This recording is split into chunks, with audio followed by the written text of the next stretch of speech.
Yeah.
Hey, yo, glorious morning. How we doing? Chop. Glorious morning, Pepito. It feels like it's been an eternity since I've been on the last Beyond the Price stream. How you doing, man? I'm doing well. I was gonna say, like, I'm slowly rugging you of the co-host spot. I know. I'm Um, getting jealous. I feel myself like being the, envious of everybody else getting to be on stream. you've got to relocate, to be honest. You Yeah, have to I know, it's relocate or yeah. get more Aussies. And I guess we'll have I'm already spilling beans, but we'll have a big one coming up as well in 2 weeks that people might enjoy. But no, very happy to have you back on for another, episode 30 now. Episode This 30. is, Far out. yeah, pretty exciting one where we have Kobe from Bulk. Um, anything, anything we want to touch upon before community side of things? Yeah, just a very quick one for everybody tuning in. We've just sort of rejigged the Venus de Milo role in the server, which is going to be now harder to get, but also a hell of a lot more rewarding for those of you that want to start clipping the Beyond the Price stream, getting some content out there, creating some memes, doing some brain rock content, etc., etc. Now is your best opportunity to get on that and start exploring. There's a whole lot of opportunity out there up for grabs for people if they want to do it. And I suggest if you want to get started in the space or if you want to grow your reputation, grow your presence, any of the above, perfect time to start doing it now. Jump in the server, check out the latest announcement, and get clippy. We've got, as Peter just said, 30 episodes of Beyond the Price to chop up and start putting all over the timeline.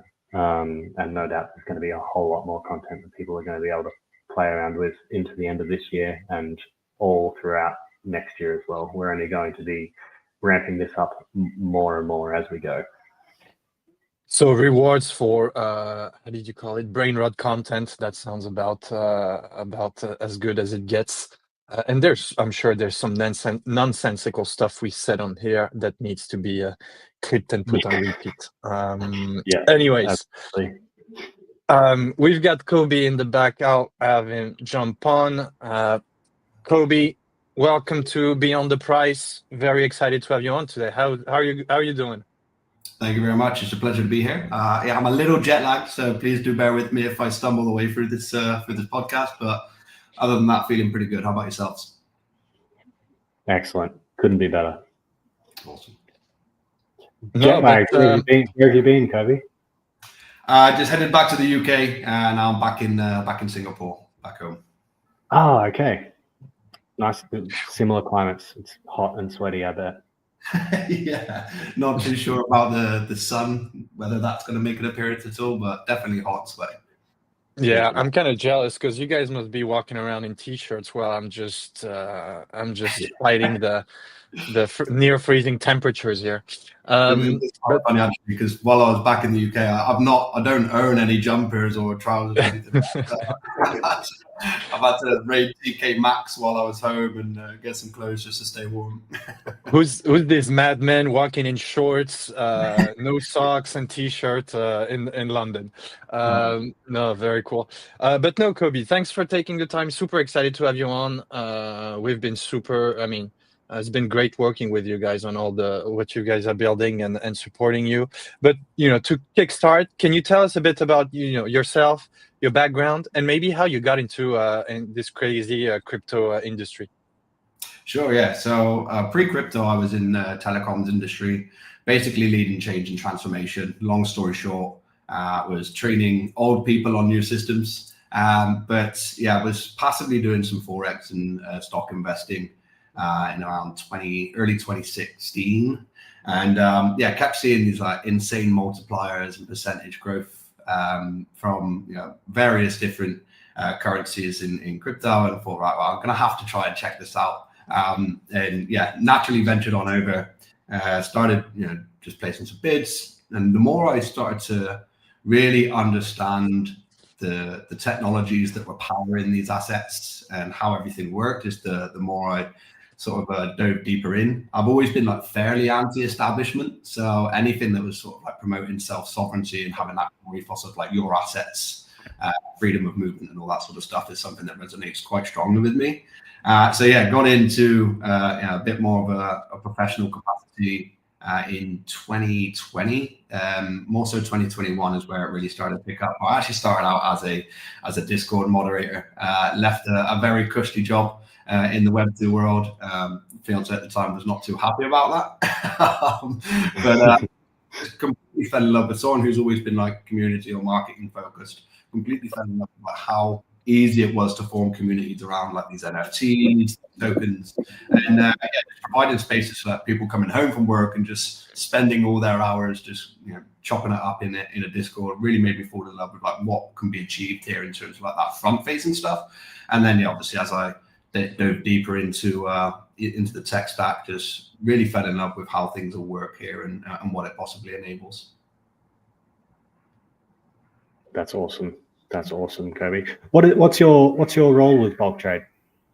So I'm one of the founders. I will say I'm one of the only non-tech in the team. So I'm basically anything. Non-tech people are important, man. Don't downplay yourself. They're important. I'm sure we'll touch on something from Solana in a minute about that. But yeah, I mean, look, as someone who's made a career out of marketing in crypto products, I think it's always easier when you have something like truly strong with a technical narrative and a product narrative that makes like people like my life much easier in terms of like being able to BD and market it into. But basically anything that isn't engineering, I'm sort of dealing with, whether that's ops, hiring, marketing. Obviously we have Dylan on now for marketing, which is great. We've managed to claw one back for the non-technical idiots on the team. But yeah, at the moment, just anything that isn't to do with the GitHub is pretty much what I oversee or do on a daily. Yeah, awesome. Have you been with Bulk Trade for how long? Have you been with Bulk Trade? Well, since we made it, right? So June and I founded it. I want to say a little over 2 years ago. We actually started out as an on-chain market maker. So this is back when Solana was in a huge liquidity crunch, and we were starting to see like not really a lot of market makers on chain. Sophisticated flow was sort of scarce, and we started basically building non-custodial vaults which people could essentially deposit liquidity into. We'll then take that liquidity and market make on a number of exchanges like your Drift, your Zetas, Phoenix, done some Jupe RFQ stuff.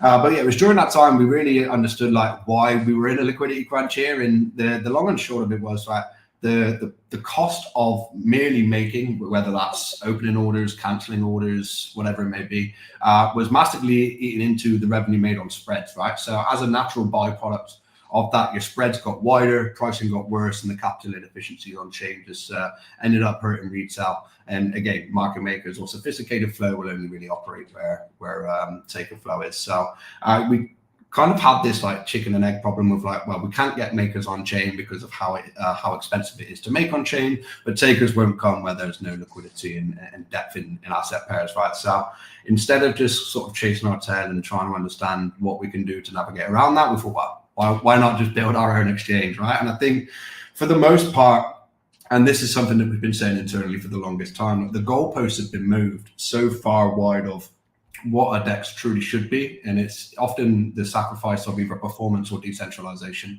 So you have like your sequencer, layer 2 and centralized models that obviously don't have that censorship resistance, and then you have the native L1 decentralized models that unfortunately don't have the performance and give you the capital inefficiencies I just described. So instead of building along like the current accepted practice of designs, we started digging deeper into a new design that we could basically not sacrifice one or the other. You know, every design or architecture will have its trade-offs, but what we've been able to set on is basically an in-memory order book, which is a globally distributed, running directly into the Solana mainnet validator stack.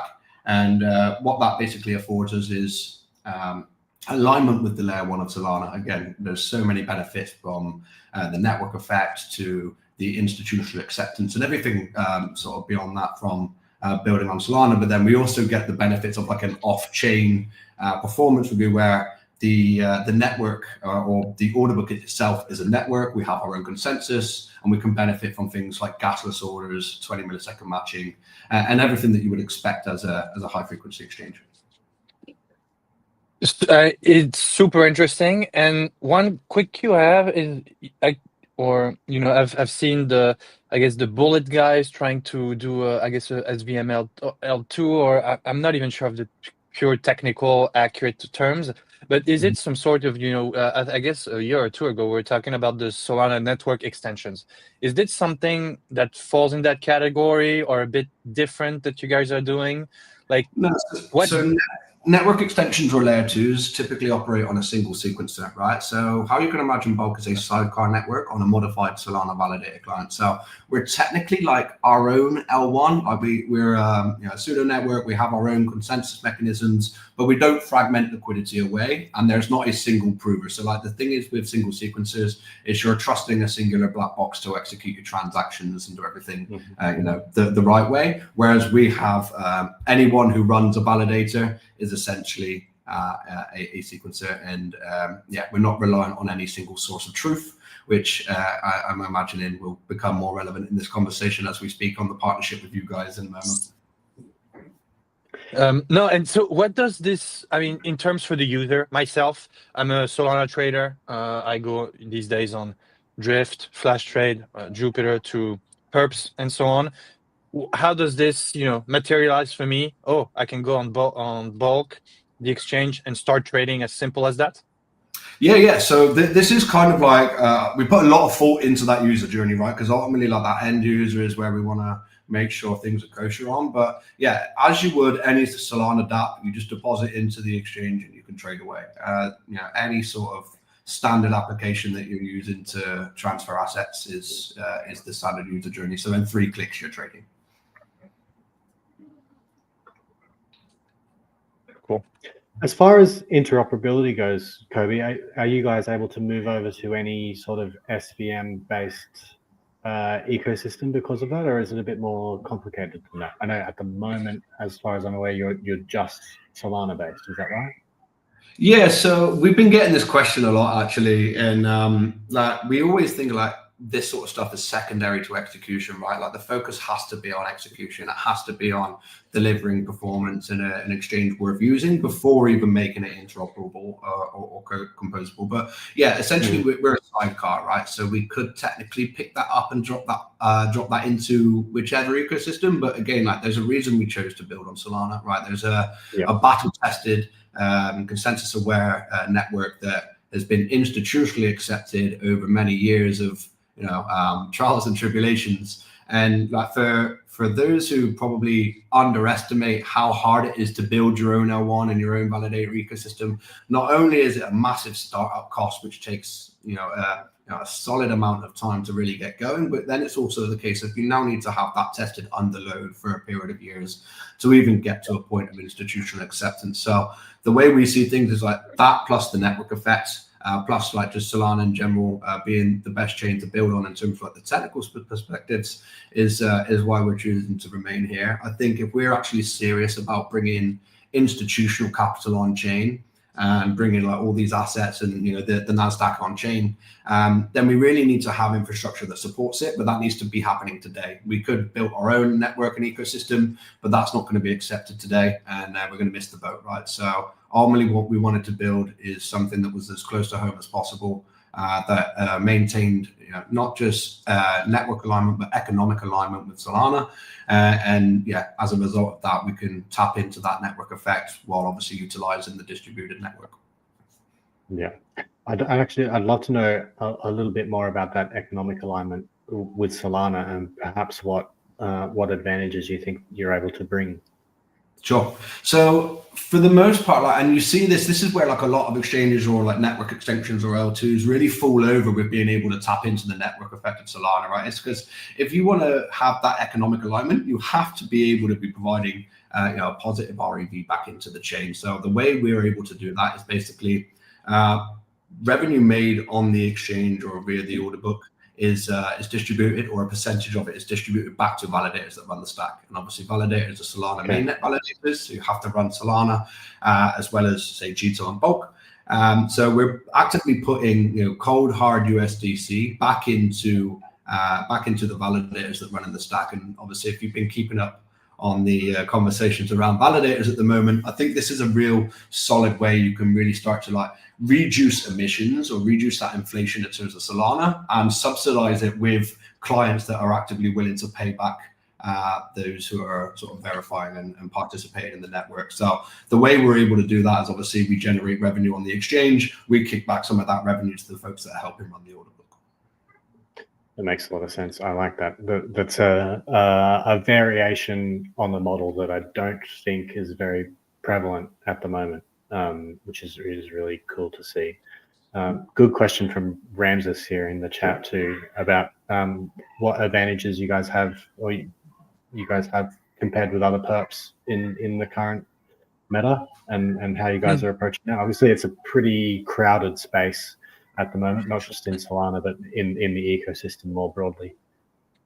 Yeah, and I think like we can talk until we're blue in the face about performance and what that typically means and like having execution worth quoting into. But I think like anyone building an exchange is really pushing for that. But I think what sets us apart is what the architecture itself actually enables. So you can imagine a world now where we have unified margin accounts, right? So you can take your Camino position and whatever wallet you have that Len Bar position on, log on to Bulk Exchange and start using that Len Bar position as collateral to trade perps, or it could be whatever position possible, right? And we're already speaking with the likes of like Camino and Loopscale, MarginFi, and all these guys to be able to sort of enable this, day one of mainnet, or well, day one of when we're ready to release unified margin accounts, should I say? But essentially, yeah, what that opens up is, there's currently 12 or 13 billion dollars worth of idle liquidity in these lend borrow positions on Solana alone, and having that be able to be sort of like activated and utilized in other areas is like the second biggest unlock behind perks we typically see. Like you're seeing this on Backpack and Binance, like the second largest unlocks beyond just standard perp accounts are these like unified margin cross accounts where people can use their lend borrow positions and activate them and utilize them in perpetual. So that's kind of like the way we're looking at going down things. And then as we go one step further, and this is kind of similar to like a HIP-3 model with Hyperliquid where people will be able to build on top. But one of the biggest problems we see there at the moment is like, if I wanted to build a prediction market on top right now, I have to use the risk engine that is currently being used for a high frequency order book. Now, my prediction market might have a completely different risk profile and need completely different risk engines compared to that high frequency order book. So what we're able to do is with dynamic risk engines is essentially let people build products and applications on top, but also have the customization and flexibility to be able to sort of use whatever risk engines and sort of customize that stack, filtering into whatever market they're building, right? Because no risk engine should be the same. Anyone who's building an exchange or building any type of market would tell you that's sort of like the core product. And not being able to sort of change that at the moment is one of the biggest sticking points I see for being able to build on top of any infrastructure. So the dynamic risk engines will allow people to tap into the infrastructure and liquidity of bulk, but also have that freedom of customization when it comes to the risk engines. Yeah, and that's obviously been a big part of your architecture and design from the get-go to make sure that people have the ability to build basically whatever they want on top of what Bulk's got going on. Yeah. I think for us, like we want to, like, and it's cliche to say, right? But if you're going to house finance, you must be able to actually house finance, right? And that starts the architectural layer. And I think the most exciting for me personally, and engineers are going to hate me for saying this, is like, the tech is great. We're super proud about all the industry first we're doing on the architectural side of things, but it's actually what it enables and who it enables to plug in that really excites me, right? Because we want to make sure our focus is on one thing, and that's building the best exchange in the world.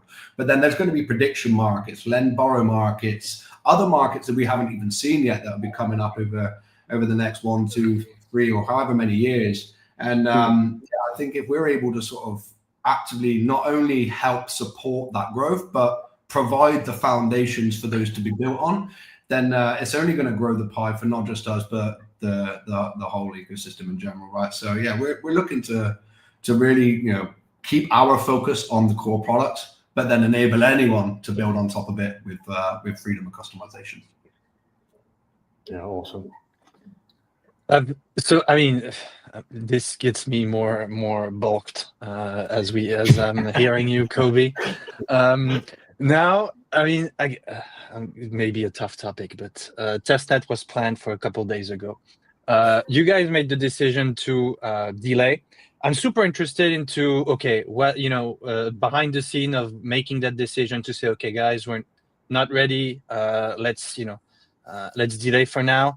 What can you share a bit? What was the thinking behind delaying? And I guess me being very disappointed I cannot get on testnet, but can you tell us a bit about it? Yeah, so again, we've made such big and bold claims, right, that putting anything out beyond what we think is at a certain standard is just a non-starter for us, right? And we could have put it out. It would have been a better experience for those who tried AlphaNet. Would have been better experience than AlphaNet.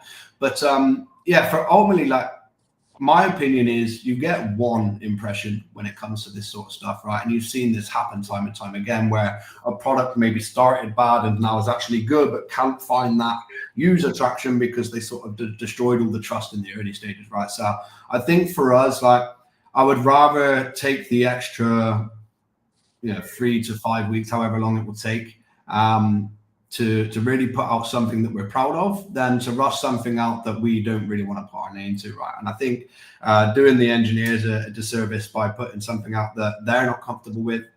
We've been playing around with the exchange. I personally think it's really good, but again, really good isn't what we're claiming. We're claiming best, right? So falling in line with that is sort of, I wanted to made the decision to look, let's not keep going on these 20-hour days with no sleep where people are starting to get ill. Let's relax ourselves, not stress pushing for that timeline to get everything into one. But also now what it enables is a few more features that weren't originally planned for day one of testnet.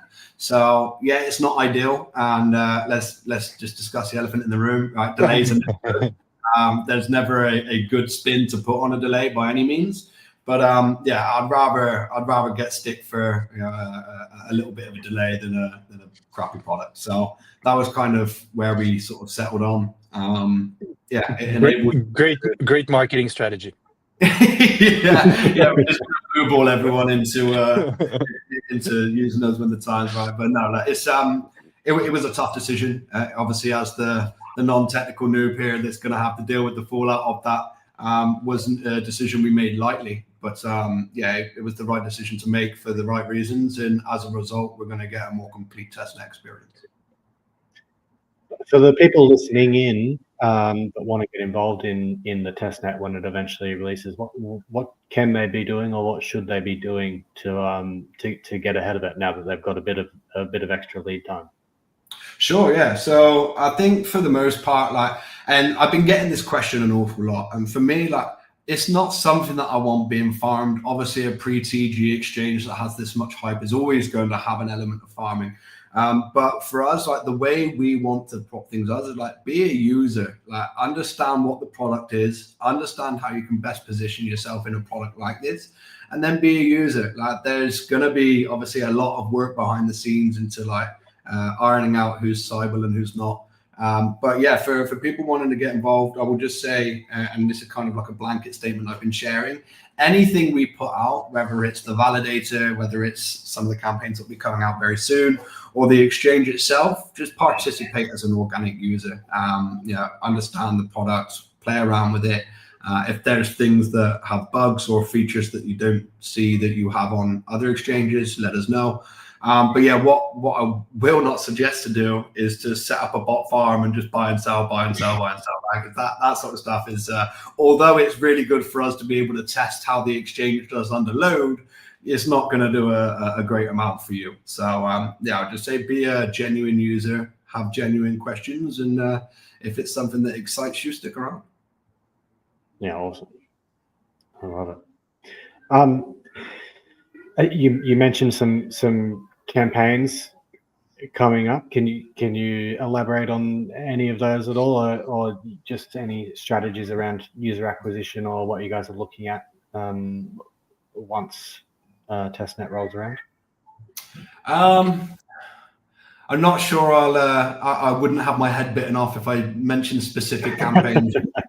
But essentially, yeah, we're. One thing I will say is, and I'll give props to the Lighter team here. I think what they did on their rollout and how they enabled the power users to really have like a bigger piece of the pie in terms of like more invite codes, more access to the LLP vault, whatever it may be. I really like that side of things in terms of being able to activate your power users. But yeah, we have some unique things coming up, and again, the only suggestion would be there is to participate. There's going to be some things that test your commitment. There's going to be some things that test your skill. And yeah, I think as a result of that, if you're a genuine interested user that is actively willing to put skin in the game, then you're going to be happy come test and mainnet. One question about the asset types I'll be able to trade on bulk. Lots of hype on the equity type things. Is there any? I mean, do you have any focuses? Or you like we want to be all crypto and be doing the best? Looking at outside or markets or types of assets that are not yet too available. What's the overall strategy for bulk? Yeah, I think this is probably like the most overlooked portion of bulk, and it's down to probably my terrible slogan on the homepage like that. One exchange, infinite markets, and what that typically means. Right? And I think many people have just been thinking infinite markets means just any coin pair, right? But infinite markets, like, we want to be able to have an exchange that really does provide the infrastructure to house any market and any market instrument. So That obviously begins with crypto, that then evolves into things like options, things like equities. There's other things that we're working on that currently aren't in crypto full stop, whether it's centralized or decentralized exchanges. But yeah, that has to come in chronological order, right? It has to come in like some periodic rollout where we need to do one thing better than anyone else first, and then we have a ready-made distribution mode for the next things that we'll look to roll out. So I'd say in the early stages, yes, the focus is on housing crypto, making sure it's the deepest liquidity, the widest coin variety, and all that sort of stuff. But as we really evolve into what we see as end state, there will be market instruments for banking and TradFi that currently aren't on crypto exchanges today. There will be your standard options, your spots, and everything in between. Yeah. And as a quick follow-up, because this is something, I guess you've got the Hyperliquid HIP-3 that now they're all about the equities markets, which is great to see. On Solana, I don't think we have a single perp exchange that has any sort of, I can long, short Tesla and so on. What do you think, or why do you think that is? Is it like pure technical hurdles, or strategically doesn't make sense for now? What's your, what am I missing? Yeah, I might get a fair bit of stick for this, but I think it's the capital inefficiencies that make these sorts of things very hard to get right. Again, perps on Solana is struggling in general, right? So whether you add another complexity layer to that or not, there's still some things to be solved at the base layer, which the team are actively working on, and they're doing some great work there with MenCP and Alpenglow. But yeah, I think for the most part and that's going back to what we were saying earlier in the conversation around like what our architecture actually enables. It's you now have a capital efficient architecture which things like this can be built on with relative ease. I won't say it's very easy because that's doing a discredit to anyone engineering who has to build it out. But I think for the most part, like we haven't seen perps really catch a bid on Solana. Like again, we have in relative terms, there's been some solid volumes. But in comparison to like the top three, we're really far behind, right? So I don't think adding now stocks onto that is gonna solve anything in particular. I don't think it brings any liquidity back really. If it does, it won't be meaningful. So I think the focus should be first on hammering home the inefficiencies that are here and building upon them to make it so stocks and other things like this are easier to provide perps on. Got it. And as far as making stocks and a whole range of other assets available on bulk trade, how does PIF fit in with that equation and help bolster what you guys are doing? Yeah, so I think this is one thing I'm really excited about, right? And it's one thing to say you're a certain thing, and we've seen this time and time again, like we're this, we're that, screw the centralized system and all this sort of stuff, right? But it's another thing to actually walk it and lead with your actions, right? And I think for you guys that have been more to our conversations around this is something that we're truly passionate about. Like this censorship resistance piece is one that we're not willing to falter on. If we do, then we may as well just build a centralized exchange. So I think with PIF in particular, what this enables us to do is get this price time movement and these prices from you guys, but also not rely on ourselves as that like central point of truth, right? Because again, if we can like basically be the sole pushers, then there's room to be manipulated. Not that we ever would, but again, I would much rather people be able to trust the architecture and the code than what we say. So with the PIF integration or partnership, this is something industry first where basically you'll be pushing to a network of validators that all have to agree this price. And again, this happens very fast, so it's not like a clunky run through. As fast as we're matching it, as fast as we're getting prices. And I think things like this, it's essential, right? Like you guys obviously are a staple in not just DeFi, but TradFi as well for this particular reason, just because you offer a pricing solution that is reliable, right? We've seen some of these like AMM-based Oracle pricings where there's been, I don't want to speak bad on anyone, but there's been sort of attacks and security breaches as a result of this. And I think for us, not only do we want something that falls in line with our ethos, but we also want to be partnering with the best people to provide it. And obviously PIF are in that ballpark for us. When it comes to stocks and equities and things of that nature, I think, again, you guys are already doing this. I know you're doing some things with Seda as well. But yeah, I think for us specifically, it's again about who is able to offer what we need in terms of pricing, but also who is able to, or who has already proven that this is something that's not going to be falling over, get open to security breaches and everything in between. So much like anything we roll out, there's a ton of due diligence around who we want to partner with and who we want to integrate with. And yeah, obviously I'm on your show, so I'll be bullish on you guys. But no, on a genuine, I think for us it made most sense. You know, you've been here one of the longest, trusted by folks in and outside of the industry we're in. And yeah, you're able to provide something that no one else has currently to date. So I'm super excited about it. I'm probably not even doing it a full service of what the actual integration means in terms of the technical perspective and why it's industry first, but super excited to be partnering with you guys on this for sure. One thing I say, it's just price feed. Yeah, that's Keep it simple.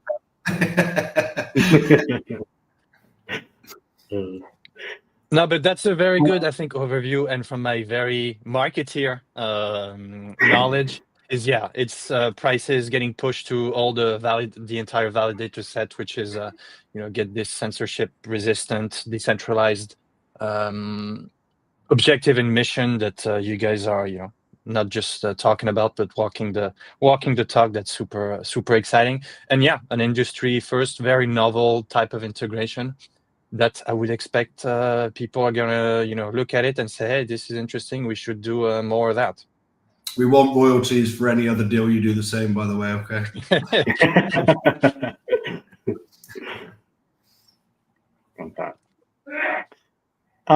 What's been keeping you interested in the Web3 space apart from bulk trade at the moment, Gobi? Is there anything? I know you're probably heads down building and very much focused on what's going on with bulk, but is there anything that's piqued your interest outside of that? Yeah, and yeah, you are completely right. I'm not head above water too much nowadays, but things that I've been noticing that I'm really excited by is like Solana has kind of had this, I won't say monopoly, but there's been like one or two top projects in each sector, right, for the longest time now.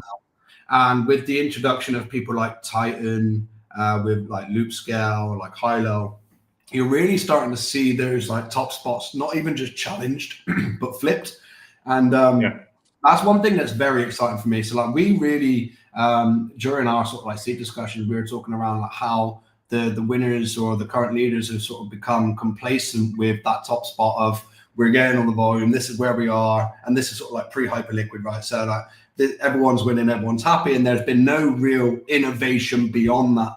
And that was mostly down to a lack of competition, right? So now we're seeing some really solid teams coming out with like some genuine contenders for products. And that has now give the leaders a kick up the ass they needed, and they're now starting to ship faster and harder than before, right? So I think that competition will always breed excellence, and particularly on Solana, where outside of the ecosystem, there's been a lot of FUD. Inside of the ecosystem, I think there's also been some discontent around typical marketing positioning towards like this more traditional finance and regulatory stuff, rather than like what got Solana to the dance with the community side of things. And that's kind of twofold, right? I think one, you have to definitely play into those sorts of environments to be able to attract them. But yeah, forgetting what got you to where you are to begin with is something that needs to be a fine balance, right? But I think that Solana has proven time and time again that when backs are against the wall and the chips are down, that not just the leadership from Foundation or Anza or whoever it may be, but also the leadership in the products and services being offered within the ecosystem really sort of just, you know, pull up the jock straps and really get to work. And I think that that's a pivotal moment for any change in any ecosystem. And we're now at that point again. We're having competition on perps, competition on spot aggregators, competition on lending, payments, stable coins.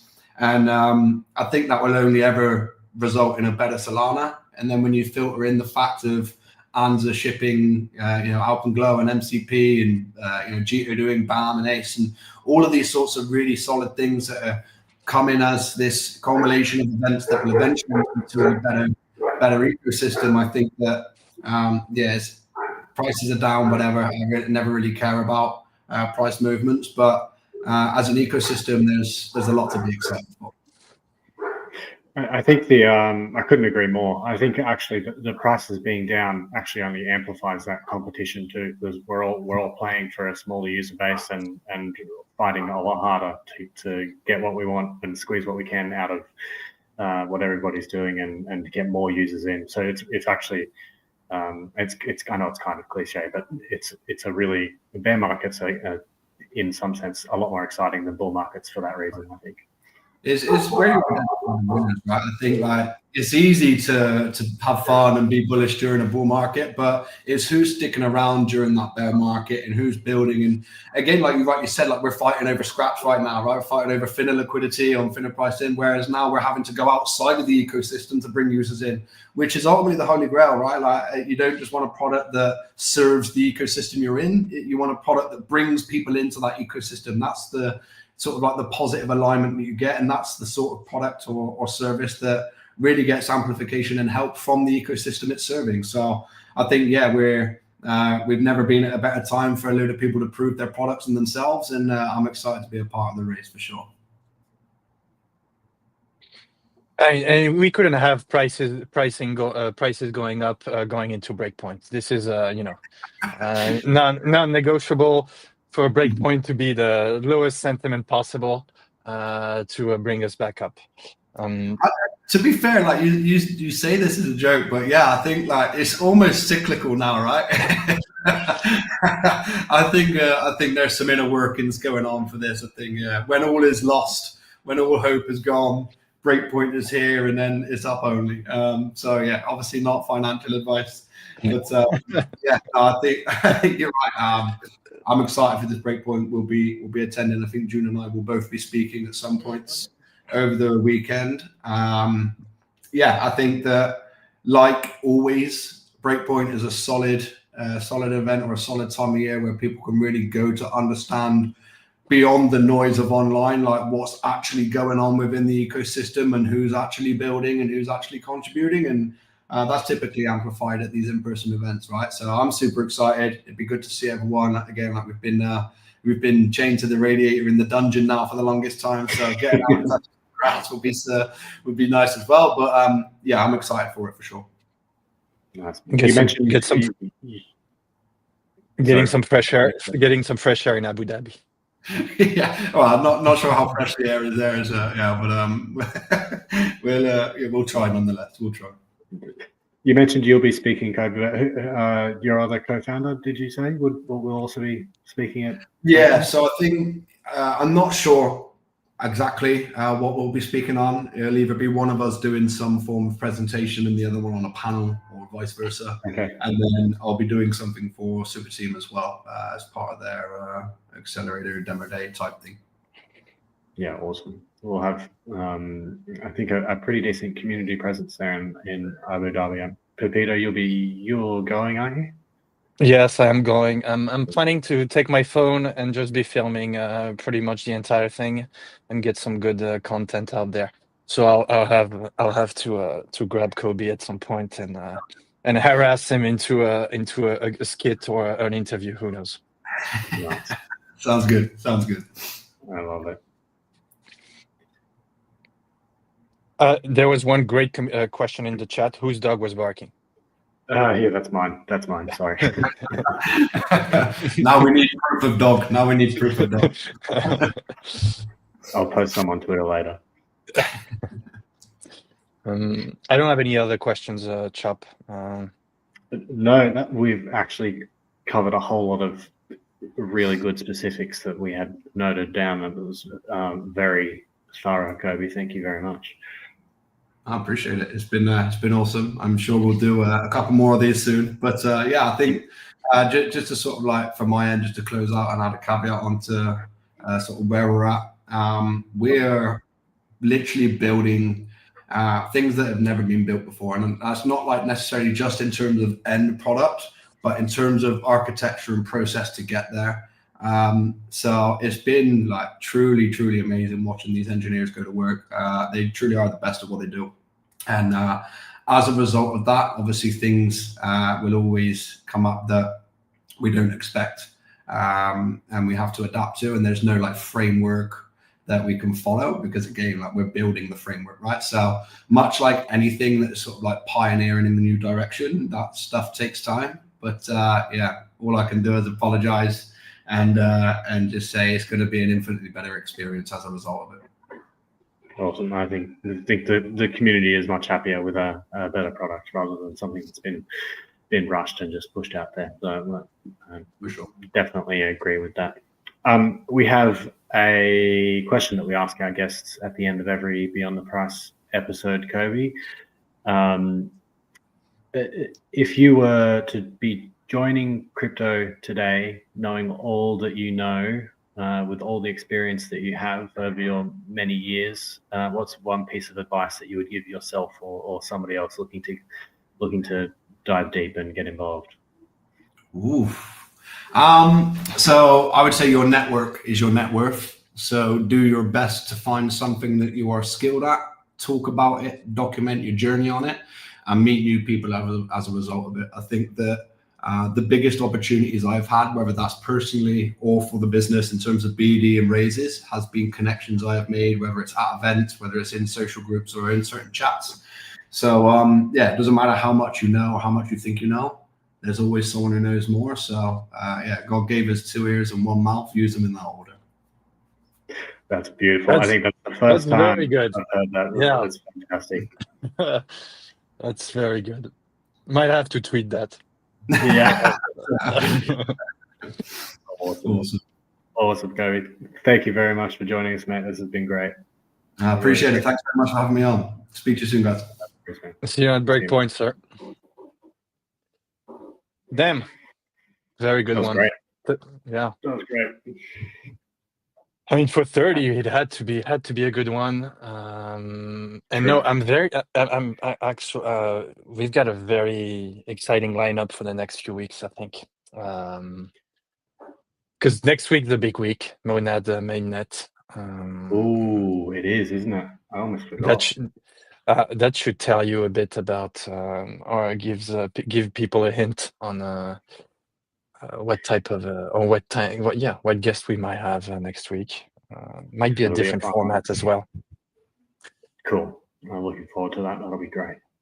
Yeah, Gonna be that is a huge week, isn't it? That's 3 years of built up anticipation, all getting released on Monday. And I mean, I don't know how they're thinking about it with the price action, global price action now. It's quite interesting. It is. It's going to be fascinating to watch. I'm really looking forward to it. Actually, it'll be great. Yeah, and all right. Anything to close out?